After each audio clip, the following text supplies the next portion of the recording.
Islamic tradition describes marriage using terms like sakina, tranquility, and rahmah, mercy. But if we are honest, our living rooms don't always reflect those ideals. In the heat of a disagreement, tranquility often vanishes, replaced by raised voices and lost tempers. To address this, we are going to borrow a tool from the SQSF Smart Marriage curriculum.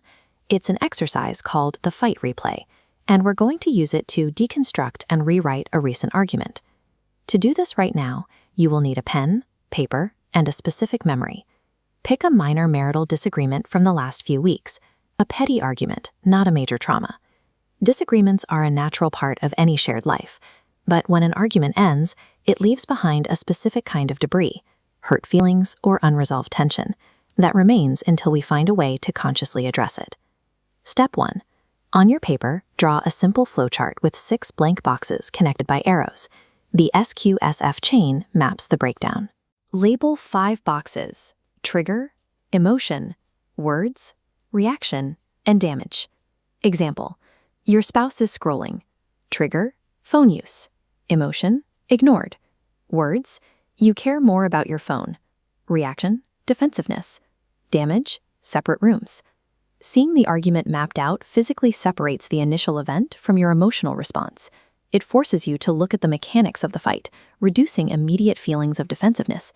Now, focus exclusively on the 3rd box on your paper, the exact words used during the conflict. We are looking for psychological red flags.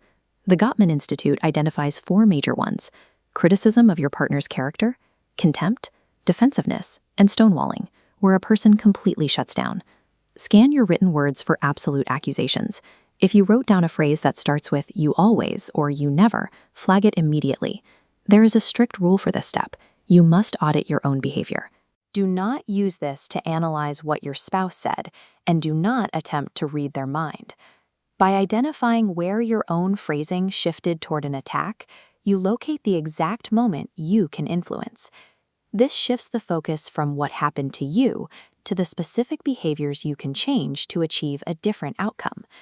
That brings us to the 6th and final empty box on your map, the alternative response.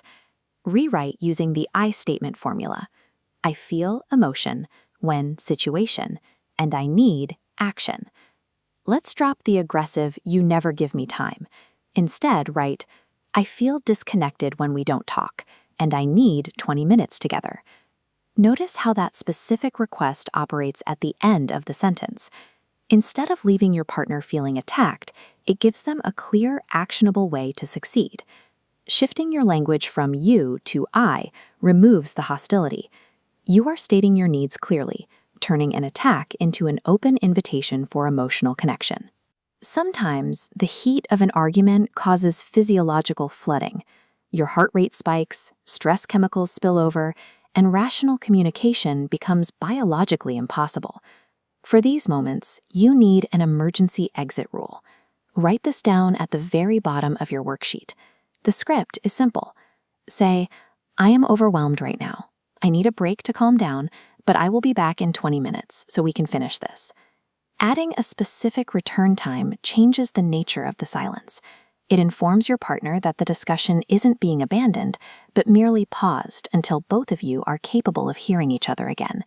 This strategic pause prevents the physiological heat from dictating your reactions, allowing you to choose your words with intention rather than impulse. Review your completed paper. You have taken a messy, hurtful argument and distilled it into a clear, actionable map of your emotions. This aligns perfectly with the core philosophy of the SQSF curriculum, replacing the instinct to control with a desire to understand and trading empty complaints for workable solutions. Now you have to execute. Take that final alternative response you wrote in box 6 and bring it to your spouse tonight to open a healthy dialogue. Resilience grows from the consistent practice of listening and repairing. Each time you map a conflict and find an alternative response, you strengthen the foundation of your family.